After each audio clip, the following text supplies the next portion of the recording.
Begini, kalau engkau sudah betul-betul mencintaiku dengan setulus hatimu, dan ketika engkau sudah kuakui sebagai kekasihku, maka ketika engkau berbicara, aku adalah mulutmu, dan ketika engkau melihat, aku adalah matamu, dan ketika engkau mendengar, aku adalah telingamu, dan ketika engkau berpikir, akulah otakmu. Artinya bahwa ketika bertuhan itu, beragama kita sudah sampai kepada tingkatan cinta, selesai. Sebab bagaimanapun ketika kita beragama, ketika masih dalam lingkaran-lingkaran sekitar agama, kita masih bertengkar. Kalau kita bicara agama dari lingkaran pertama, syariat, fikih, kita bertengkar. Saling pukul memukul, saling kafir mengkafirkan, saling bid'ah membid'ahkan.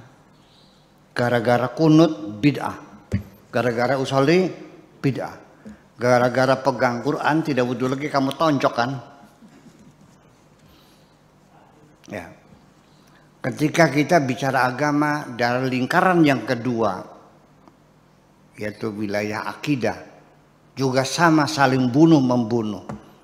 Mu'tazilah juga korbannya tercatat pembantaian pada Khalifah Ma'mun dulu itu sekitar 10.000 yang meninggal dunia, para intelektual itu.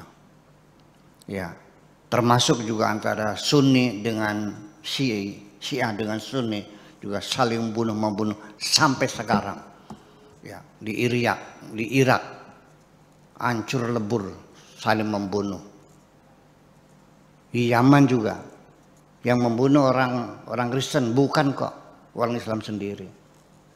Yang di Syria sama, yang di Libya sama, orang Islam saling membunuh sesama beragama Islam ketika masih berbicara masalah akidah.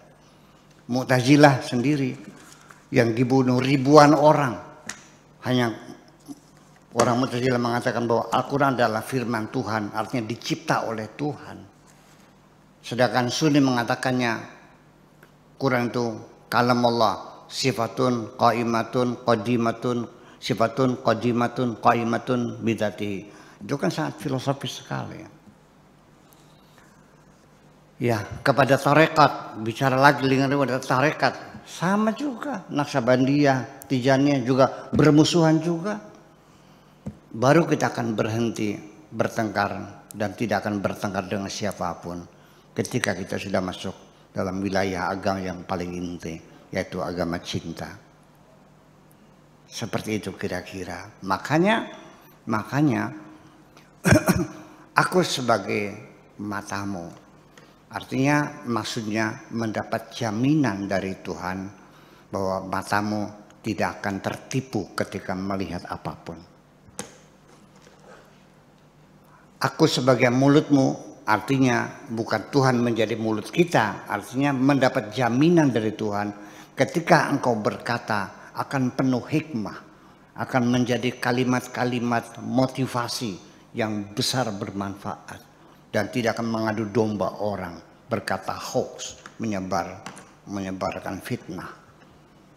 Dan ketika engkau mendengar, aku menjadi telingamu, artinya engkau tidak akan salah dengar.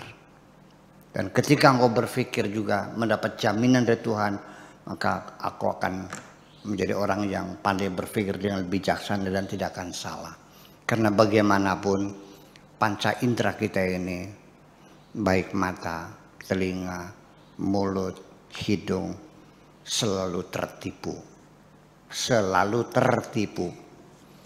Pak Rahmat pernah nggak ngelihat air berlimpah ruah ketika didekati nggak ada airnya? Pernah. Namanya apa tuh? Pernah nggak mendengar berita yang nggak benar?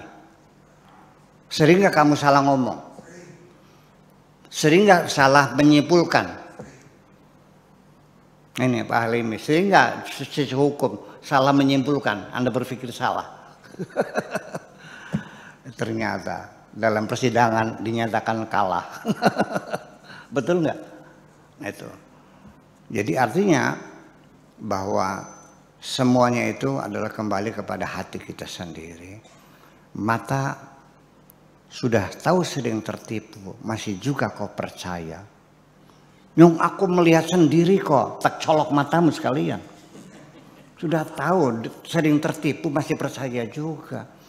Pak Edi pernah tertipu 2 kali oleh seseorang. Utang nggak pernah bayar. Yang ketiga kali datang lagi minta utang lagi, dikasih nggak kira-kira? Sedangkan matamu tertipu berulang-ulang masih juga kau percaya.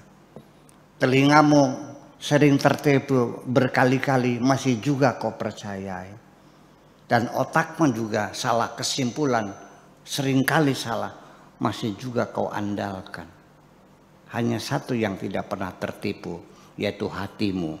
Allah mengatakan, ma kadzabal fuadu ma ra'a. Hati itu tidak pernah bohong apa yang dilihatnya. Terima kasih.